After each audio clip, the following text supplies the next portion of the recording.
बताइए भारतीय सेना ने अपना पहला कम्युनिटी रेडियो स्टेशन जिसका नाम है रेडियो चिनार, ये कहाँ पे शुरू किया? सोपोर में। तो अभी भारतीय सेना ने जम्मू कश्मीर के सोपोर में अपना पहला कम्युनिटी रेडियो स्टेशन शुरू किया है और इस रेडियो स्टेशन का नाम रखा है रेडियो चिनार। तो इस पहल का उद्देश्य है स्थानीय युवाओं से प्रत्यक्ष रूप से जुड़ना और दूर स्थित रह रहे लोगों को सरकार के द्वारा चलाई जा रही विभिन्न योजनाओं और कार्यक्रमों के बारे में उन्हें जागरूक करना। अच्छा, वर्तमान में हमारे आर्मी चीफ कौन है? मनोज मुकुंद नरवणे हैं। बढ़ते हैं आगे। फिर अगला प्रश्न है, हाल ही में किस देश के एक समाचार चैनल ने देश के पहले ट्रांसजेंडर समाचार प्रस्तुतकर्ता को नियुक्त किया है? तो आंसर होगा बांग्लादेश ने। तो अभी एक प्राइवेट न्यूज चैनल ने बांग्लादेश के पहले ट्रांसजेंडर समाचार प्रस्तुतकर्ता को नियुक्त किया है और उन ट्रांसजेंडर का नाम है तशरुआ आनंद शिशिर। तो ये आप याद रखना। देखो, बांग्लादेश की कैपिटल ढाका है, बिम्स्टेक का हेडक्वार्टर भी ढाका में आपको मिलेगा। टका इसकी करेंसी होती है। प्रधानमंत्री हैं शेख हसीना और अब्दुल हामिद यहाँ के प्रेसिडेंट हैं। अच्छा, भारत की पहली महिला लोको पायलट का नाम क्या है? तो आंसर होगा सुरेखा यादव। तो ये महाराष्ट्र की है सुरेखा यादव और ये 1988 में भारत की पहली महिला ट्रेन ड्राइवर बनी थी और इतिहास रचा था इन्होंने। अब ये क्वेश्चन मैं आपको अभी क्यों करा रहा हूँ? क्योंकि इनका नाम अभी एक बार फिर से न्यूज़ में आया, क्योंकि अभी अंतर्राष्ट्रीय महिला दिवस जो हमने 8 मार्च को मनाया, तो उस दिन मुंबई से लखनऊ के बीच में बुंदेलखंड स्पेशल ट्रेन चलाई गई जिसमें पूरा स्टाफ यानी कि चाहे ट्रेन की ड्राइवर हो, टीटी हो, गार्ड हो, आरपीएफ का स्टाफ हो, मतलब पूरा का पूरा जो भी स्टाफ है वो केवल महिलाएं ही थी और उसकी ड्राइवर यही थी सुरेखा यादव। तो देखो, प्रश्न आपके आ सकता है एग्जाम में कि भारत की पहली महिला लोको पायलट कौन थी? तो सुरेखा यादव नाम याद रखना, महाराष्ट्र से थी। पूजा यादव जम्मू कश्मीर की पहली महिला बस ड्राइवर बनी थी और एम वीर लक्ष्मी तमिलनाडु में भारत की पहली एम्बुलेंस ड्राइवर बनी थी ये। और चैतन्य वेंकटेश्वरन एक दिन के लिए भारत में ब्रिटिश उच्चायुक्त बनी थी। फिर बताइए भारत के सबसे बड़े किडनी डायलिसिस अस्पताल का उद्घाटन कहाँ पे किया गया? तो आंसर होगा दिल्ली में। तो अभी दिल्ली के बंगला साहिब गुरुद्वारा में भारत के सबसे बड़े किडनी डायलिसिस अस्पताल का उद्घाटन किया गया और यह अस्पताल सबसे तकनीकी रूप से उन्नत चिकित्सा सुविधाओं से सुसज्जित है जहां रोगियों को मुफ्त में सेवाएं दी जाएगी। अभी आपको याद होगा 2020 tree city of the world के रूप में मान्यता प्राप्त करने वाला एकमात्र भारतीय शहर बना था हैदराबाद और भारत का पहला डॉल्फिन रिसर्च सेंटर बनेगा कहाँ पे? पटना में। और भारत का पहला श्रम आंदोलन संग्रहालय ये केरल के अल्लापुझा में शुरू हुआ था। फिर बताइए भारत का पहला ट्रांसजेंडर कम्युनिटी डेस्क ये कहाँ पे खुला है? तो आंसर होगा तेलंगाना में। तो तेलंगाना के हैदराबाद के गच्चीबोवली पुलिस स्टेशन पर साइबराबाद पुलिस ने भारत का पहला ट्रांसजेंडर कम्युनिटी डेस्क लॉन्च किया है और ये ट्रांसजेंडर समुदाय के लिए दुनिया का पहला हेल्प डेस्क है जहाँ पे किसी भी ट्रांसजेंडर व्यक्ति के खिलाफ हिंसा या भेदभाव से संबंधित अपराधों के मामले दर्ज करने के लिए सहायता प्रदान की जाएगी। देखो, तेलंगाना की कैपिटल हैदराबाद है। के चंद्रशेखर राव यहाँ के मुख्यमंत्री हैं और तमिलिसाई सौंदरराजन यहाँ की गवर्नर हैं। अच्छा, एक प्रश्न मैं आप लोगों से पूछूंगा, तमिलिसाई सौंदरराजन अभी ये कहाँ की गवर्नर या लेफ्टिनेंट गवर्नर ऐसा कुछ बनी है क्या? अगर बनी है तो कमेंट बॉक्स में टाइप करिए। अच्छा, बताइए भारत का पहला वन चिकित्सा केंद्र का उद्घाटन कहाँ पे किया गया? तो आंसर होगा उत्तराखंड में। तो देश के पहले वन हीलिंग केंद्र का उद्घाटन अभी 7 मार्च को उत्तराखंड के कालिका में रानीखेत में किया गया था। यहाँ पे तनावग्रस्त लोग प्रकृति के बीच रहकर तनाव से मुक्ति पा सकते हैं, साथ ही लोगों में जंगलों के प्रति लगाव भी पैदा होगा। अभी हमने पढ़ा था भारत का सबसे बड़ा किडनी डायलिसिस अस्पताल का उद्घाटन किया गया कहाँ पे? दिल्ली में। और तमिलनाडु के सेलम में एशिया के सबसे बड़े मवेशी पार्क कैटल पार्क का उद्घाटन किया गया। और गुजरात से आपको याद होगा भारत का सबसे बड़ा मल्टी मॉडल लॉजिस्टिक पार्क ये गुजरात के भावनगर में खुलेगा। अच्छा, बताइए ऑर्बिटल असेंबली कॉरपोरेशन ने किस वर्ष तक दुनिया का पहला अंतरिक्ष होटल खोलने की घोषणा की? आंसर होगा 2027 तक। तो मशहूर डिजाइनिंग कंपनी है ये ऑर्बिटल असेंबली कॉरपोरेशन। तो इसने भी कहा है कि अगर सब कुछ सही रहता है तो 2027 तक अंतरिक्ष में एक होटल खोला जाएगा जिसका नाम रखा जाएगा वोयेजर क्लास स्पेस स्टेशन। तो ये कब तक? 2027 तक। वैसे 2023 में क्या होने वाला है? यूनाइटेड नेशन जनरल असेंबली ने 2023 को मोटे अनाज का अंतर्राष्ट्रीय वर्ष घोषित किया और पूरा हमारा भारतीय रेलवे विद्युतीकृत इलेक्ट्रीफाइड हो जाएगा 2023 तक और 2030 तक ये रिन्यूएबल एनर्जी पे चलने लगेगा। अभी अरुणाचल प्रदेश ने 2021 को शिक्षा का वर्ष घोषित किया। चलो, एक प्रश्न एक और पूछता हूँ मैं आपसे। बताइए अभी किस राज्य की सरकार ने 2020 को आर्टिफिशियल इंटेलिजेंसी का वर्ष घोषित किया था? कई बार मैं आपको बता चुका हूँ, आप भी पढ़ चुके होंगे। देखते हैं अभी किस किस को याद है। फिर अगला प्रश्न है, अभी हाल ही में 75वें जन औषधि केंद्र का उद्घाटन किस राज्य में किया गया? तो आंसर होगा मेघालय में। तो अभी प्रधानमंत्री नरेंद्र मोदी ने अभी हाल ही में मेघालय की जो कैपिटल है शिलोंग, वहां पे देश के 75वें जन औषधि केंद्र का उद्घाटन किया है। तो ये जन औषधि केंद्र प्रधानमंत्री भारतीय जन धन योजना के तहत खोले गए हैं, जो केंद्र सरकार की योजना है जिसका उद्देश्य है सस्ती कीमत पर गुणवत्ता वाली दवाएं उपलब्ध कराना। बाकी अब बताओ मुझे, भारत का पहला ट्रांसजेंडर कम्युनिटी डेस्क ये कहाँ पे खुला है? तेलंगाना में। और अभी गुड़ महोत्सव, जिसे आप जयगिरी महोत्सव भी कहते हो, ये कहाँ पे मनाया गया था? उत्तर प्रदेश के लखनऊ में। और अभी अरुणाचल प्रदेश न्यूज में था, इसने 2021 को शिक्षा का वर्ष घोषित किया है, तो ये आप ध्यान रखना। मेघालय की कैपिटल शिलोंग है, मुख्यमंत्री कॉनराड संगमा और गवर्नर है सत्यपाल मलिक। बताइए, हाल ही में दुनिया का सबसे शक्तिशाली कंप्यूटर किस देश ने बनाया? तो आंसर होगा जापान ने। तो इस सुपर कंप्यूटर का नाम क्या है, ये आप याद रखो, फुगाकू। क्या नाम है? फुगाकू। और ये दुनिया का सबसे शक्तिशाली सुपर कंप्यूटर है। और ये जो फुगाकू इसका नाम है ना, ये माउंट फूजी के एक वैकल्पिक नाम पर रखा गया है। माउंट फूजी है जापान का सबसे ऊंचा पर्वत है। अच्छा, कंप्यूटर का पिता जनक किसे कहा जाता है? चार्ल्स बेबेज को कहा जाता है। देखो, जापान की कैपिटल टोक्यो है, करेंसी है येन और प्रधानमंत्री है योशिहिदे सुगा। और अभी तक जो यहाँ के प्रधानमंत्री थे, कौन? Shinzo Abe. इनका नाम भी न्यूज में था, पद्म विभूषण 2021 के लिए इनका नाम चुना गया था। जापान की संसद को डाइट कहते हैं और सूर्योदय का देश, लैंड ऑफ राइजिंग सन के नाम से भी जापान ही जाना जाता है। फिर बताइए, हाल ही में किस एयरपोर्ट ने भारत का पहला समर्पित एक्सप्रेस कार्गो टर्मिनल खोलने की घोषणा की है? तो आंसर होगा केम्पेगौड़ा इंटरनेशनल हवाई अड्डा।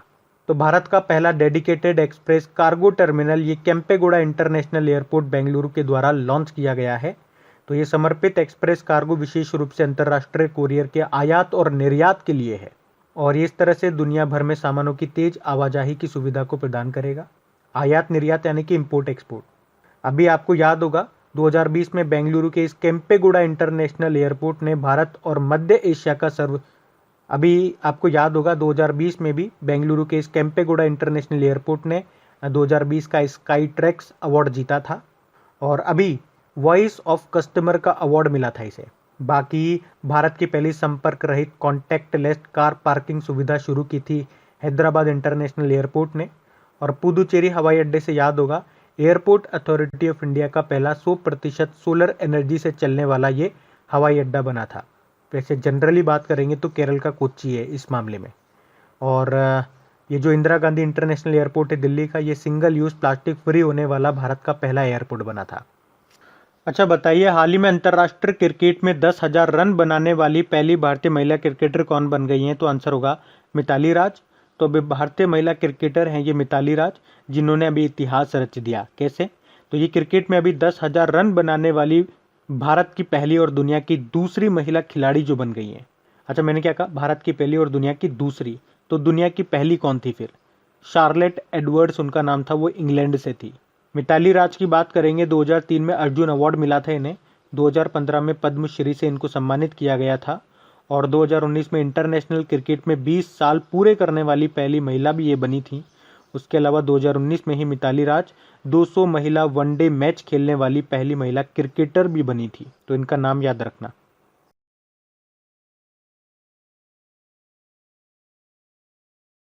बताइए, आर्मी इंस्टीट्यूट ऑफ टेक्नोलॉजी के द्वारा लाइफ टाइम अचीवमेंट अवार्ड से किसे सम्मानित किया गया? तो आंसर होगा डॉक्टर रमन गंगाखेडकर को। तो अभी आर्मी इंस्टीट्यूट ऑफ टेक्नोलॉजी के द्वारा डॉक्टर रमन गंगाखेडकर को लाइफ टाइम अचीवमेंट अवार्ड से सम्मानित किया गया है। उन्हें ये पुरस्कार आर्मी इंस्टीट्यूट ऑफ टेक्नोलॉजी के 27वें स्थापना दिवस पर दिया गया, और उन्हें ये सम्मान कोरोना वायरस के महामारी के दौरान महामारी विज्ञान के क्षेत्र में सराहनीय योगदान देने के लिए दिया गया है। बाकी डॉक्टर शेला केनी राष्ट्रीय फ्लोरेंस नाइटिंगेल पुरस्कार 2020 जीता। Doctor Amit Kesarwani doctor APJ Abdul Kalam scientist award 2021 जीता। और डॉक्टर राजेंद्र सिंह भंडारी सुभाष चंद्र बोस आपदा प्रबंधन पुरस्कार जीता था। फिर बताइए, अभी किसने BBC Indian sports women of the year का अवार्ड जीता है? तो आंसर होगा कोनेरू हम्पी ने।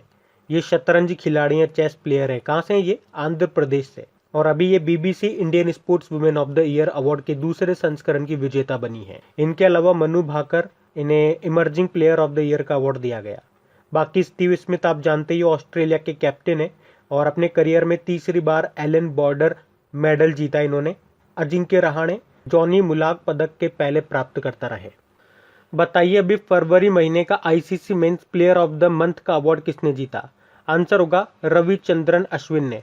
आपको याद होगा हम लोगों ने पढ़ा था इस बार आईसीसी ने एक नया अवार्ड शुरू किया है, ICC player of the month award, जिसमें अभी फरवरी मंथ के लिए ICC men's player of the month award के लिए आर अश्विन को चुना गया, जबकि इंग्लैंड की टेमी बेमॉन्ट को ICC women's player of the month के रूप में चुना गया। अब ये तो बात हो गई फरवरी मंथ के लिए। जनवरी मंथ के लिए किसे चुना गया था? तो जनवरी मंथ का ICC men's player of the month का अवार्ड मिला था ऋषभ पंत को, और महिलाओं में मिला था साउथ अफ्रीका की शबनीम इस्माइल को। बाकी आप जानते ही हो आईसीसी इंटरनेशनल क्रिकेट काउंसिल जिसका हेडक्वार्टर दुबई यूएई में है, ग्रेग बार्कले यहाँ के चेयरमैन है जो कि खुद न्यूजीलैंड से हैं, तो ये आप याद रखना। बढ़ते हैं आगे। फिर बताइए अभी हाल ही में बैटन ऑफ ऑनर से किसे सम्मानित किया गया? तो आंसर होगा किरण बेदी को। तो अभी तक ये पुडुचेरी की लेफ्टिनेंट गवर्नर थी, तो उनकी सेवा को मान्यता देते हुए उनका सम्मान करने के लिए बैटन ऑफ ऑनर से इन्हें सम्मानित किया अभी राष्ट्रपति रामनाथ कोविंद जी ने। उसके अलावा हम पढ़ चुके हैं, मैंने क्या कहा, ये अभी तक पुडुचेरी की लेफ्टिनेंट गवर्नर थी, लेकिन अभी फरवरी में इनको हटा दिया गया इनके पद से, और पुडुचेरी की लेफ्टिनेंट गवर्नर का अतिरिक्त प्रभार एडिशनल चार्जेस किसको दे दिया गया? तेलंगाना की राज्यपाल तमिलिसाई सुंदरराजन को, तो ये भी याद रखना। बाकी रितिका चोपड़ा पत्रकारिता में उत्कृष्टता के लिए international press institute India award 2020 जीता। रोहिणी गोडबोले फ्रांस का प्रतिष्ठित सम्मान ऑर्डर नेशनल ड्यू मेरिट से इनको सम्मानित किया गया, और Ranjit Singh Disale global teacher peace prize जीतने वाले पहले भारतीय बने ये। फिर अगला प्रश्न है, हाल ही में किस संस्थान ने राजा भूमि बोल विश्व मृदा दिवस 2020 पुरस्कार जीता? तो आंसर होगा Indian council of agricultural research. तो भारतीय कृषि अनुसंधान परिषद को राजा भूमि बोल विश्व मृदा दिवस 2020 का पुरस्कार मिला है।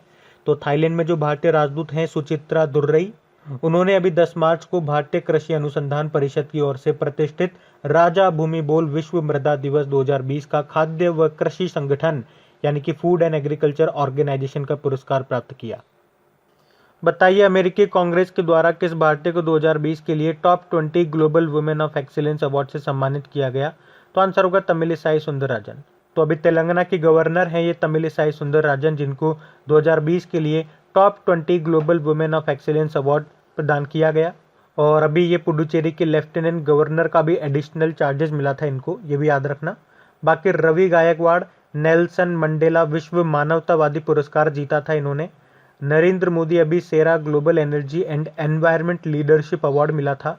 और किरण बेदी पुडुचेरी की पूर्व लेफ्टिनेंट गवर्नर हैं ये, और अभी प्रेसिडेंट रामनाथ कोविंद जी ने बैटन ऑफ ऑनर से इनको सम्मानित किया था।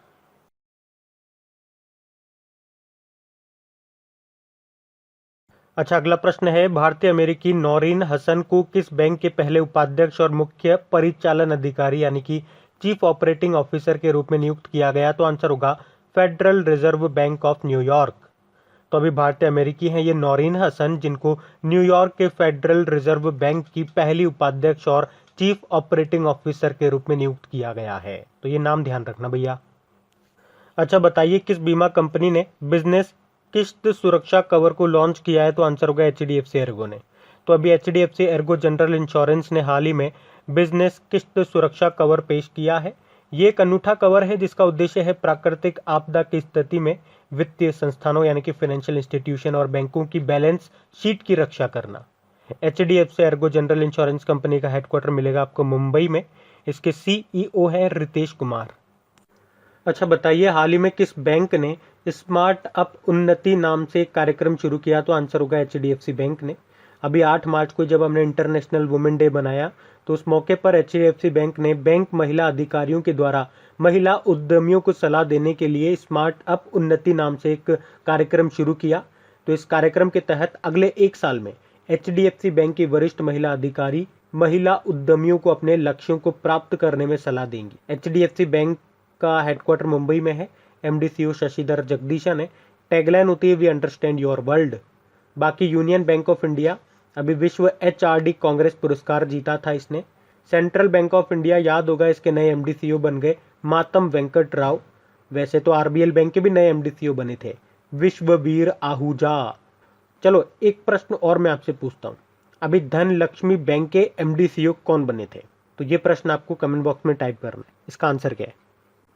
फिर बताइए हाल ही में किस बैंक ने वियर एन पे कॉन्टेक्टलेस पेमेंट वेयरेबल डिवाइस को लॉन्च किया? तो आंसर होगा एक्सिस बैंक ने। अब ये है क्या, इसको ऐसे समझो, मतलब ये पहनने वाली डिवाइसेज हैं, जैसे कि की चेन हो गया, जैसे कोई बैंड हो गया जिसे आप हाथ में पहन लोगे और इसके थ्रू आप पेमेंट कर पाओगे कॉन्टेक्टलेस तरीके से। मतलब पॉइंट ऑफ सेल मशीन जो होती है शॉप पे, उसके ऊपर आप जैसे कि कोई भी बैंड आपने पहन लिया या की चेन आपके पास है, उसको जैसे उसके ऊपर आप लहराओगे, उसके पॉइंट ऑफ सेल मशीन के पास लेकर के जाओगे तो आपका पेमेंट हो जाएगा कॉन्टेक्टलेस तरीके से। वहां पे आपको वॉलेट ले जाने की जरूरत नहीं है, पैसे निकालने की जरूरत नहीं है, स्मार्टफोन तक ले जाने की जरूरत नहीं है, बस ऐसे ही अब पेमेंट हो जाया करेगा। और इसकी लिमिट होगी 5,000 रुपये। अगर उससे ज्यादा का पेमेंट करना है तो आपको एक पिन की जरूरत होगी। तो अब देखो नई नई टेक्नोलॉजीज आ रही है। बाकी देखो एचडीएफसी बैंक अभी स्मार्ट अप उन्नति कार्यक्रम शुरू किया था इन्होंने। यूनियन बैंक ऑफ इंडिया, अभी इसने विश्व एचआरडी कांग्रेस पुरस्कार जीता था। और धनलक्ष्मी बैंक के एमडी अभी बने थे जेके शिवन नाम है। एक्सिस बैंक की यहाँ पे बात हो रही है, इसका हेडक्वार्टर मुंबई में है, एमडी अमिताभ चौधरी हैं। टैगलाइन होती है बढ़ती का नाम जिंदगी, बढ़ते आगे। अच्छा फिर बताइए, ministry of electronics and information technology के द्वारा जारी डिजिटल पेमेंट स्कोर कार्ड की सूची में लगातार 3 महीनों तक कौन सा बैंक टॉप पे रहा? State bank of India. तो ये जो डिजिटल पेमेंट स्कोर कार्ड है, ये कई डिजिटल मापदंडों पर कमर्शियल बैंकों के प्रदर्शन को ट्रैक करता है। और एसबीआई ने लगभग 64 करोड़ रुपए के हाईएस्ट यूपीआई यानी कि यूनिफाइड पेमेंट इंटरफेस लेनदेन की मात्रा दर्ज की है। बाकी सेंट्रल बैंक ऑफ इंडिया, अभी इसके नए एमडी बने थे मातब वेंकट राव, उनका नाम है। आरबीएल बैंक के नए एमडी बने थे विश्ववीर आहूजा, उनका नाम है।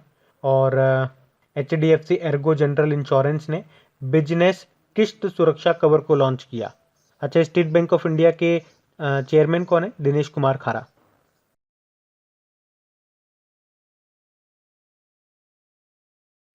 फिर है हाल ही में किस भारतीय को अमेरिका के व्हाइट हाउस मिलिट्री ऑफिस का निदेशक नियुक्त किया गया है? तो आंसर होगा मजू वर्गीस को।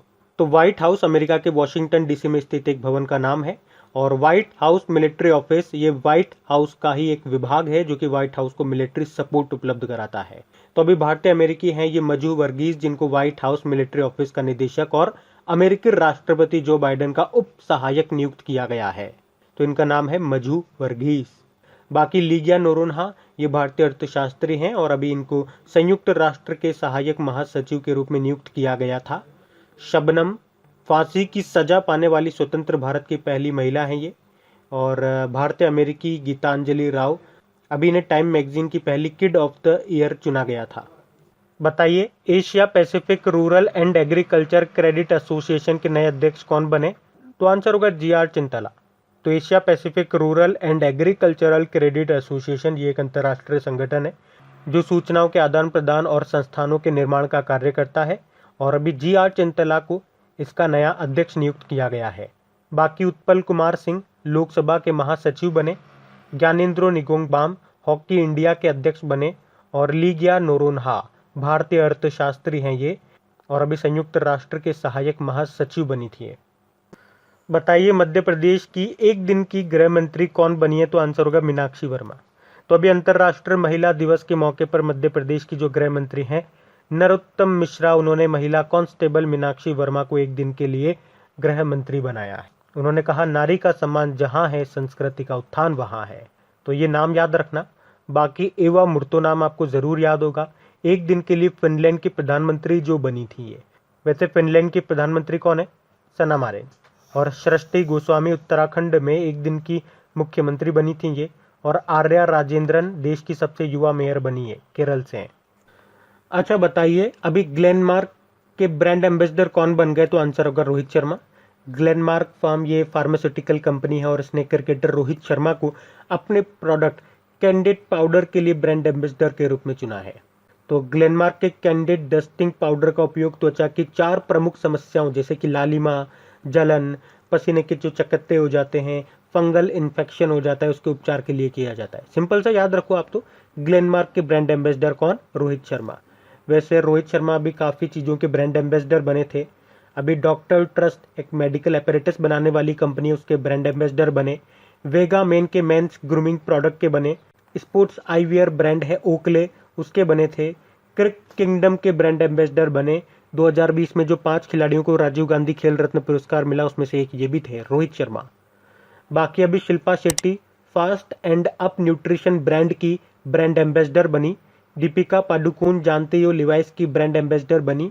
और राणा दुग्गवती ये सिएट टायर के ब्रांड एम्बेसडर बने थे। फिर अगला प्रश्न है, अभी हाल ही में यूनाइटेड नेशन के बाह्य ऑडिटर यानी कि एक्सटर्नल ऑडिटर समिति का अध्यक्ष किसे नियुक्त किया गया? तो आंसर होगा गिरीश चंद्र मुर्मू को। गिरीश चंद्र मुर्मू ये कौन है? ये वर्तमान में वैसे तो हमारे कॉम्प्ट्रोलर एंड ऑडिटर जनरल हैं, भारत के नियंत्रक और महालेखा परीक्षक। और अभी इन्हीं को साल 2021 के लिए संयुक्त राष्ट्र के बाह्य लेखा परीक्षकों की समिति का अध्यक्ष फिर से नियुक्त किया गया, यानी कि इससे पहले 2020 में भी यही थे, 2021 में भी अब यही बन गए। गिरीश चंद्र मुर्मू हमने कहा ये कॉम्प्ट्रोलर एंड ऑडिटर जनरल है, और कौन से नंबर के हैं? तो 14वें नंबर के। इसके अलावा जम्मू कश्मीर जब यूनियन टेरिटरी का दर्जा मिला था उसे, तो उसके पहले लेफ्टिनेंट गवर्नर भी थे ये। गिरीश गौतम मध्य प्रदेश विधानसभा के नए अध्यक्ष बने ये, और Vikas Singh supreme court bar association के नए अध्यक्ष बने। फिर अगला प्रश्न है, हाल ही में किसे 2021 FIAF अवार्ड से सम्मानित किया जाएगा? तो आंसर होगा अमिताभ बच्चन को। FIAF मतलब federation international the archive the film, या फिर आप सिंपल सही से बोल दीजिए इंटरनेशनल फेडरेशन ऑफ फिल्म आर्चिव्स। तो इसके द्वारा एक पुरस्कार से सम्मानित किया जाएगा अमिताभ बच्चन को। तो अमिताभ बच्चन दुनिया के फिल्म विरासत को संरक्षण, समर्पण और योगदान के लिए ये FIAF पुरस्कार से सम्मानित किया जाएगा, और इस पुरस्कार से सम्मानित होने वाले ये पहले भारतीय होंगे।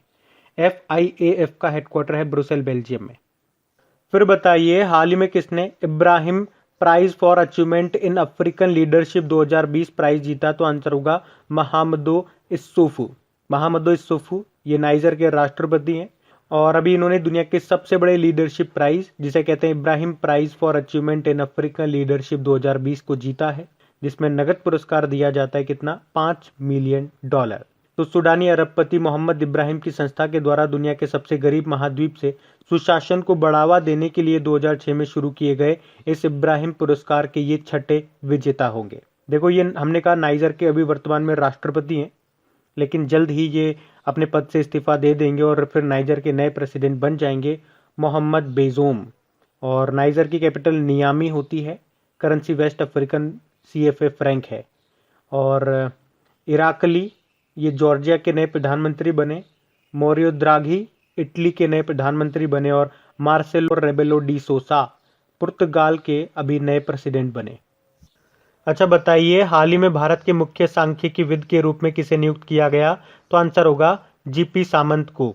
तो अभी भारत सरकार ने डॉक्टर GP सामंत को भारत का नया मुख्य सांख्यिकीविद यानी कि चीफ स्टैटिस्टिशियन ऑफ इंडिया के रूप में नियुक्त किया है।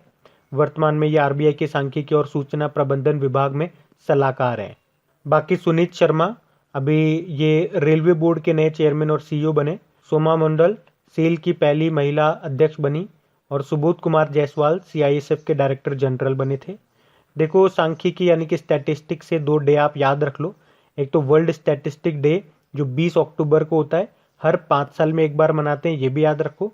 और नेशनल स्टैटिस्टिक डे ये हर साल मनाते हैं 29 जून को, ये भी याद रखो। अच्छा बताइए, अभी किसे इंटरनेशनल ओलंपिक कमेटी के अध्यक्ष के रूप में चुना गया? तो आंसर होगा थॉमस बक को। तो अभी तक वैसे यही प्रेसिडेंट हैं, लेकिन अभी फिर से अगले 4 सालों के लिए इनको चुन लिया गया है।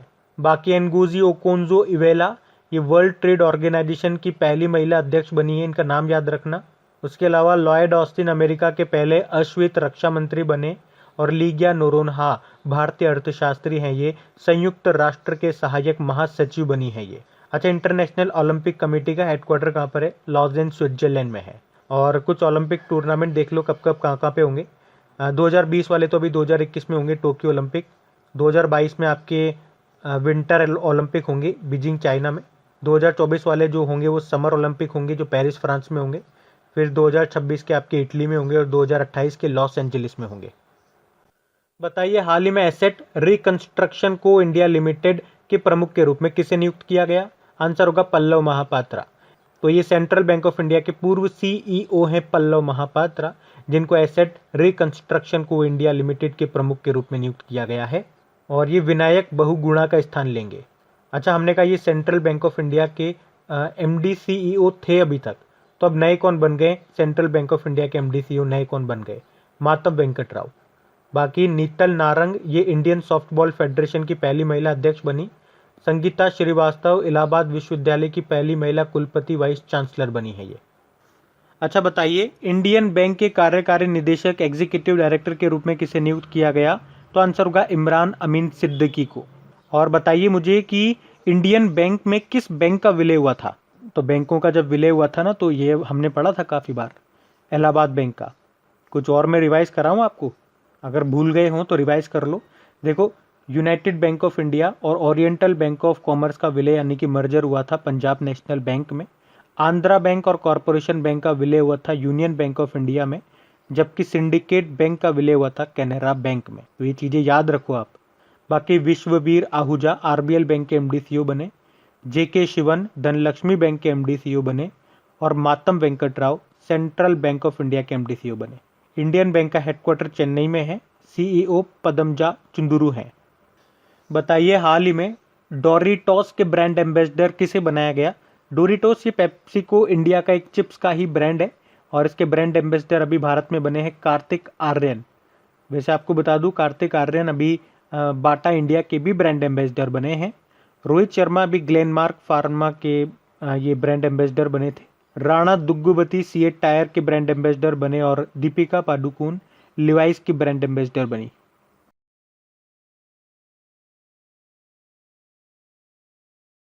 बताइए, हाल ही में जारी the pain free mind set नाम की बुक को किसने लिखा है? इसके लेखक कौन है? डॉक्टर दीपक रविंद्रन।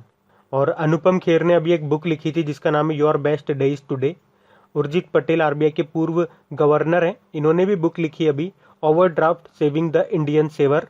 और शशि थरूर ने कौन सी बुक लिखी है? An era of darkness. फिर बताइए, अमेठी संग्राम ऐतिहासिक जीत अनकही दास्तान नाम की बुक के लेखक कौन है? अनंत विजय। पत्रकार लेखक हैं ये अनंत विजय, और इन्हीं की बुक है ये अमेठी संग्राम ऐतिहासिक जीत अनकही दास्तान। और अभी इस बुक के इंग्लिश ट्रांसलेशन को रिलीज किया गया, और इंग्लिश में इसका नाम है dynasty to democracy the untold story of Smriti Irani triumph. तो इस बुक में 2014 में लोकसभा चुनाव के दौरान अमेठी उत्तर प्रदेश के कांग्रेस के गढ़ में केंद्रीय स्मृति ईरानी की हार से लेके 2019 में उनकी जीत की यात्रा का वर्णन किया गया है। बाकी कबीर बेदी एक्टर हैं ये, इनकी आत्मकथा आई अभी जिसका नाम है stories I must tell an actor emotional journey. Vismaya Mohanlal grains of star dust नाम की बुक को लिखा। Anindya Dutta advantage India the story of Indian tennis नाम की बुक को लिखा। फिर बताइए, अंग्रेजी में the frontier Gandhi my life and struggle नाम की बुक के लेखक कौन है? इम्तियाज अहमद साहिबजादा। तो खान अब्दुल गफ्फार खान, जिन्हें फ्रंटियर गांधी के नाम से जाना जाता है, और उनकी आत्मकथा ये the frontier Gandhi my life and struggle, जिसका भी अंग्रेजी में अनुवाद किया गया। किसने किया? पूर्व पाकिस्तानी लोक सेवक हैं ये, लेखक हैं इम्तियाज अहमद साहिबजादा, इन्होंने। तो इस बुक में उन बलिदानों और प्रयासों के बारे में बताया गया है जिसके परिणाम स्वरूप भारत को स्वतंत्रता प्राप्त हुई है। खान अब्दुल गफ्फार खान, जिन्हें बच्चा खान, बादशाह खान या फक्र ए अफगान के नाम से भी जाना जाता था, वे महात्मा गांधी जी के करीबी सहयोगियों में से एक थे। तो इनका नाम याद रखना, इम्तियाज अहमद साहिबजादा। बाकी मोहन कृष्ण बोहरा का नाम अभी न्यूज़ में है काफ़ी। अब इनकी एक बुक है तस्लीमा संघर्ष और साहित्य, जिसके लिए इन्होंने 2020 का 30वां बिहारी पुरस्कार जीता। और Anindya Dutta advantage India the story of Indian tennis नाम की बुक लिखी। श्री अय्यर ने वो पेंटेड माई लस्ट रेड नाम की बुक लिखी है। फिर बताइए, artificial intelligence and the future of power नाम की बुक को किसने लिखा? राजू मल्होत्रा ने लिखा है। तो राजू मल्होत्रा ये भारतीय मूल के अमेरिकी लेखक हैं, और अभी इन्होंने ये बुक लिखी है। बाकी कबीर बेदी एक्टर हैं, अभी इनकी आत्मकथा आई थी जिसका नाम है stories I must tell an actor's emotional journey. Mohan Krishna Bohra संघर्ष और साहित्य नाम से एक बुक लिखी, और जिसके लिए 2020 का 30वां बिहारी पुरस्कार जीता इन्होंने। और देवेर सिंह भंडारी युवा Bharat the hero of today नाम की बुक लिखी। बताइए, करुणानिधि अ लाइफ नाम की बुक को किसने लिखा? तो आंसर होगा AS पन्नीरसेल्वन ने। तो द हिंदू के पाठकीय संपादक यानी कि रीडर्स एडिटर हैं ये AS पन्नीरसेल्वन, और इन्होंने अभी मथुवेल करुणानिधि के 8 दशक के राजनीतिक करियर के बारे में ये बुक लिखी है जिसका नाम है करुणानिधि अ लाइफ। मथुवेल करुणानिधि ये कौन थे? ये तमिलनाडु के मुख्यमंत्री रहे थे। बाकी Rajiv Malhotra artificial intelligence and the future of power नाम की बुक लिखी। Gulab Kothari Manas our behaviour truth untruth नाम की बुक लिखी। और डॉक्टर कन्हैया सिंह काली मिट्टी पर पारे की रेखा नाम से बुक लिखी।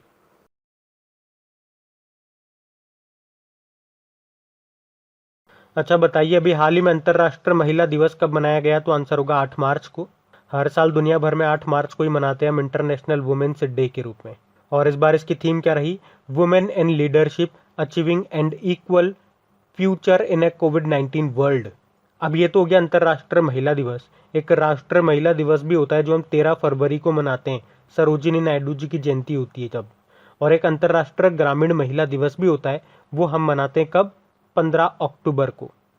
अच्छा बताइए, जन औषधि दिवस कब मनाया गया? तो आंसर होगा 7 मार्च को। तो हर साल भारत में 7 मार्च को ये जन औषधि दिवस या जेनेरिक मेडिसिन दिवस के रूप में मनाया जाता है। और अभी 1 से 7 मार्च तक जन औषधि सप्ताह के रूप में भी मनाया गया। और इसकी थीम थी सेवा भी रोजगार भी। पहली बार इसे 2019 में मनाया गया था। फिर हाल ही में विश्व किडनी दिवस कब मनाया गया? तो आंसर होगा 11 मार्च को। अच्छा आप ध्यान से सुनो, ये हर साल 11 मार्च को नहीं मनाया जाता, एक्चुअली मार्च के दूसरे गुरुवार को ये मनाया जाता है। तो इस बार हम मना रहे हैं इसे 11 मार्च को। इसकी थीम रही living well with kidney disease.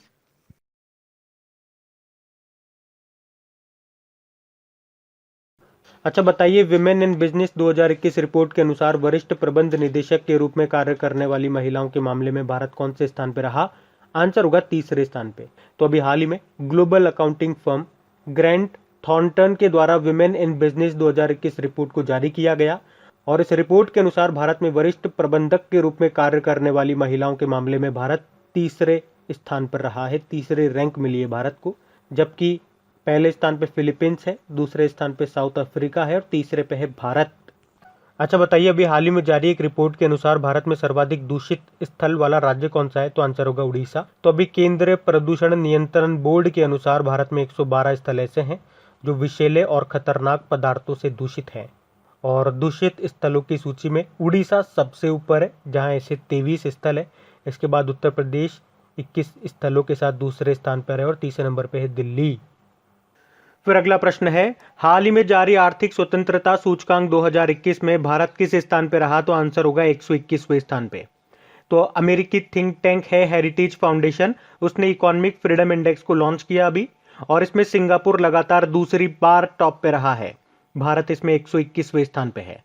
जबकि एशिया प्रशांत देशों में बात करेंगे तो 40 देशों में से 26वें स्थान पे है भारत, और पूरी दुनिया में 184 देशों में से 121वें स्थान पे है। और टॉप पे कौन है? टॉप पे सिंगापुर है, सेकंड पे न्यूजीलैंड है, थर्ड पे ऑस्ट्रेलिया है। तो ये भी आपको याद रखना है। बाकी अभी जो भ्रष्टाचार धारणा सूचकांक 2020 करप्शन परसेप्शन इंडेक्स आया था, उसमें भारत 86 नंबर पे रहा था और टॉप पे 2 देश थे, न्यूजीलैंड और डेनमार्क। और कोरोना वायरस प्रदर्शन सूचकांक जो आया था उसमें भी भारत 86 नंबर पे था, टॉप पे उसमें न्यूजीलैंड था। उसके अलावा डेमोक्रेसी इंडेक्स 2020 जो आया था उसमें भारत 53 नंबर पे रहा, और इस इंडेक्स को जारी किया था इकोनॉमिस्ट इंटेलिजेंस यूनिट ने, जिसमें टॉप पे रहा था नॉर्वे। उसके अलावा ब्लूमबर्ग ने जो इनोवेशन इंडेक्स जारी किया था जिसमें भारत 50वें स्थान पे था और टॉप पे रहा साउथ कोरिया। अब ध्यान से देखो, ये हो गया आर्थिक स्वतंत्रता सूचकांक यानी कि इकोनॉमिक फ्रीडम इंडेक्स। कुछ समय पहले हमने पढ़ा था एक फ्रीडम इंडेक्स आया था जिसमें भारत 83 नंबर पे था, टॉप पे फिनलैंड नॉर्वे स्वीडन वगैरह थे, और भारत उसमें 83 नंबर पे था, और इसमें भारत 121 नंबर पे है। तो ये थोड़ा सा ध्यान रखना। आप पढ़ते हैं आगे। फिर अभी हाल ही में किस भारतीय अभिनेत्री को वर्ल्ड इकोनॉमिक फोरम की यंग ग्लोबल लीडर्स की सूची में शामिल किया गया? तो आंसर होगा दीपिका पादुकोण को। तो अभी दीपिका पादुकोण को वर्ल्ड इकोनॉमिक फोरम की यंग ग्लोबल लीडर्स की सूची में शामिल किया गया है।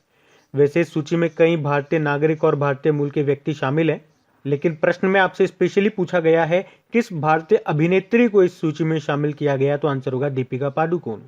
वर्ल्ड इकोनॉमिक फोरम देखो, इसकी स्थापना 1971 में हुई थी। इसके हेड हैं क्लॉस स्वेब, इसका हेडक्वार्टर होता है कोलोन स्विट्जरलैंड में। वैसे अभी दीपिका पादुकोण ये लिवाइस की ब्रांड एम्बेसडर भी बनी थी। प्रियंका चोपड़ा की अभी एक बुक आई थी जिसका नाम है अनफिनिश्ड।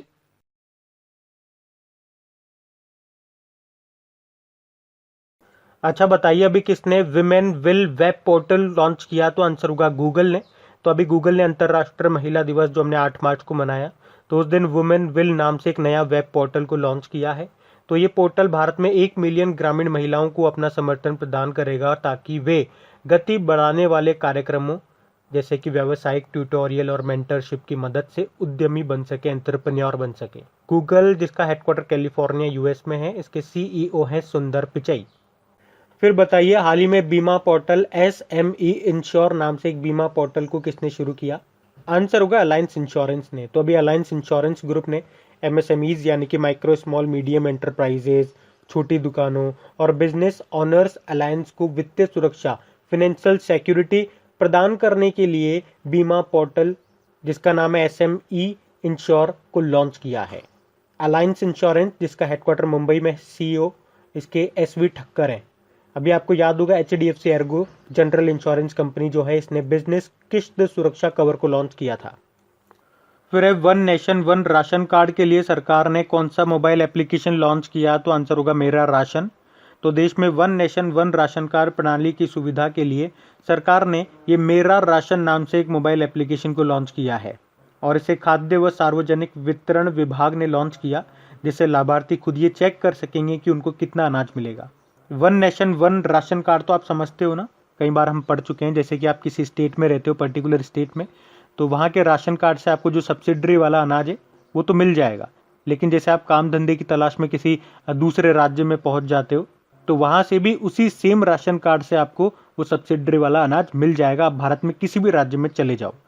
यह है one nation one ration card.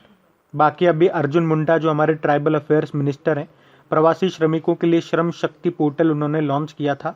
अभी केरल में भी स्नेक पीडिया मोबाइल एप्लीकेशन लॉन्च हुआ था और पंजाब सरकार ने DG नेस्ट मोबाइल एप्लीकेशन को लॉन्च किया था। जबकि जम्मू कश्मीर सरकार ने भ्रष्टाचार की शिकायतें दर्ज करने के लिए सतर्क नागरिक मोबाइल एप्लीकेशन को लॉन्च किया।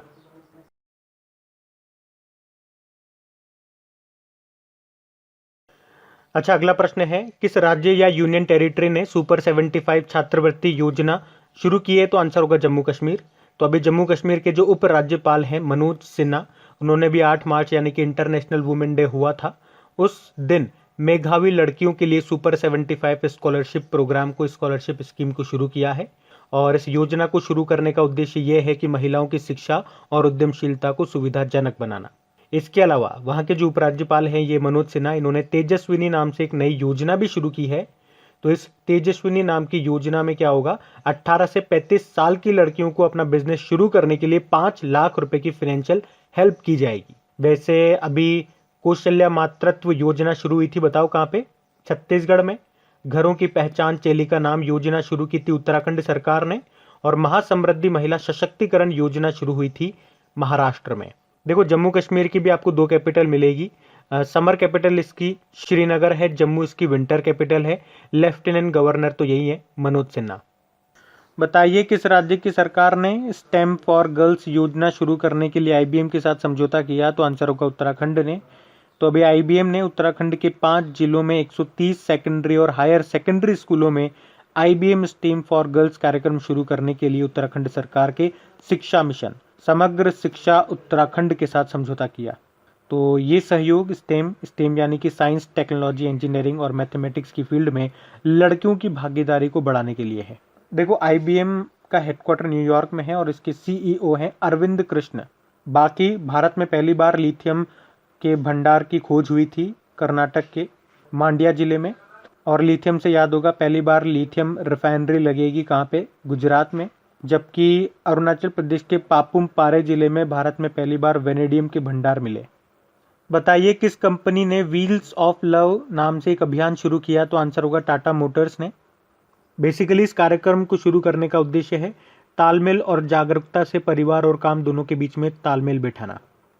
टाटा मोटर्स का हेडक्वार्टर मुंबई में है और इसके चेयरमैन नटराजन चंद्रशेखरन है।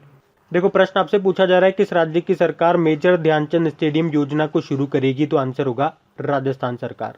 तो अभी राजस्थान की सरकार ने वित्त वर्ष 2021-22 के लिए अपने बजट में मेजर ध्यानचंद स्टेडियम योजना की घोषणा की है। तो इस योजना के तहत चरणबद्ध तरीके से राज्य के हर ब्लॉक में खेल स्टेडियम का विकास कार्य होगा और इस योजना का मुख्य उद्देश्य है राज्य के युवाओं और बच्चों के शारीरिक विकास के लिए आधारभूत सुविधाएं उपलब्ध कराना।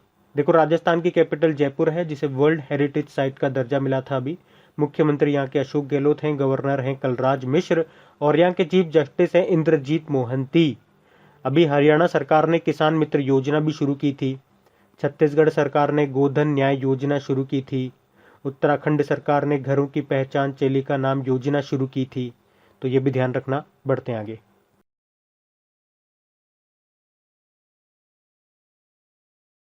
फिर बताइए, हाल ही में आइवरी कोस्ट के प्रधानमंत्री का निधन हो गया, उनका नाम क्या है? तो आंसर होगा हामिद बाकायको। तो आइवरी कोस्ट के प्रधानमंत्री थे हामिद बाकायको, जिनका भी निधन हो गया। बाकी माइकल सोमारे पापुआ न्यू गिनी के पहले प्रधानमंत्री थे, इनका भी अभी निधन हुआ। काजा कलास एस्टोनिया की पहली महिला प्रधानमंत्री बनी है ये।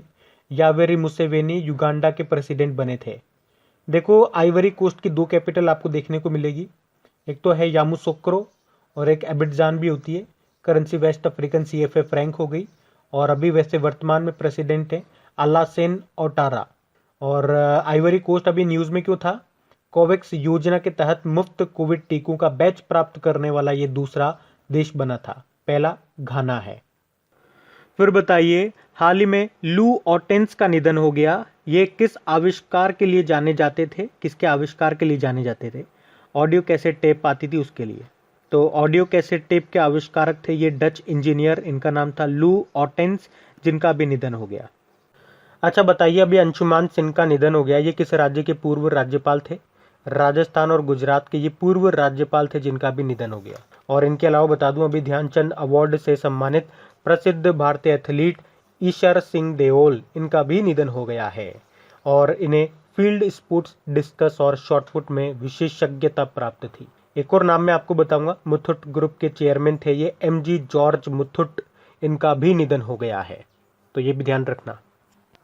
फिर अगला प्रश्न है, डस्ट लेक भारत और किस देश के बीच में एक सैन्य अभ्यास है? तो आंसर होगा उज्बेकिस्तान। तो डस्ट लेक भारत और उज्बेकिस्तान के बीच में एक सैन्य अभ्यास है और अभी 10 मार्च को ये डस्ट लेक का दूसरा संस्करण आयोजित किया गया। कहाँ पे? उत्तराखंड के रानीखेत में फॉरेन ट्रेनिंग नोड चोबटिया में ये शुरू हुआ है, जो अभी 10 मार्च को शुरू हुआ था। ये इसका दूसरा संस्करण था, याद रखना। पहला संस्करण इसका 2019 में हुआ था उज्बेकिस्तान की कैपिटल ताशकंद में। तो उज्बेकिस्तान के साथ होता है ये डस्ट लेक नाम का अभ्यास, ये आपको याद रखना है।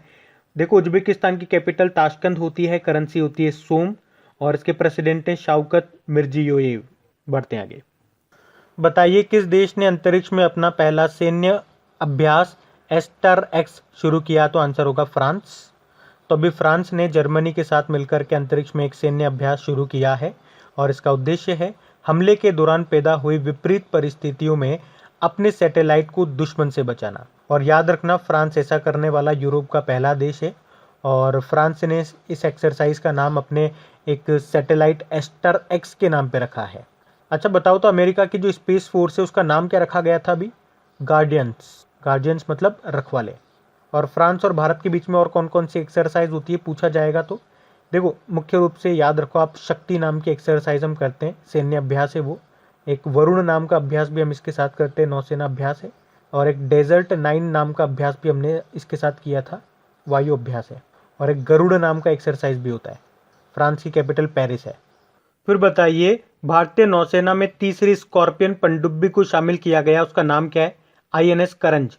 तो अभी भारतीय नौसेना को अपनी तीसरी स्कॉर्पियन पनडुब्बी मिल गई है, जिसे मुंबई में प्रोजेक्ट P75 के INS करंज के रूप में शामिल किया गया। इससे पहले दो कौन सी थी हमारे पास? INS कलवरी, जिसे 2017 में शामिल किया गया था, और दूसरी थी INS खंडेरी, जिसे 2019 में भारतीय नौसेना में शामिल किया गया था। और तीसरी बन गई अभी INS करंज। देखो, बाकी मैं आपको बता दूं, ये जो हमारा नौसैनिक जहाज है INS कुलिश, और इसके अलावा एक INS सुमेधा। अभी इसका नाम न्यूज में था क्योंकि पहली बार बांग्लादेश के बंदरगाह का दौरा किया था इन दोनों जहाजों ने। नेवल चीफ कौन है हमारे? करमबीर सिंह है। फिर अगला प्रश्न है, हाल ही में PV सिंधु ने badminton world federation Swiss open super 300 में कौन सा मेडल जीता है? तो आंसर होगा सिल्वर मेडल।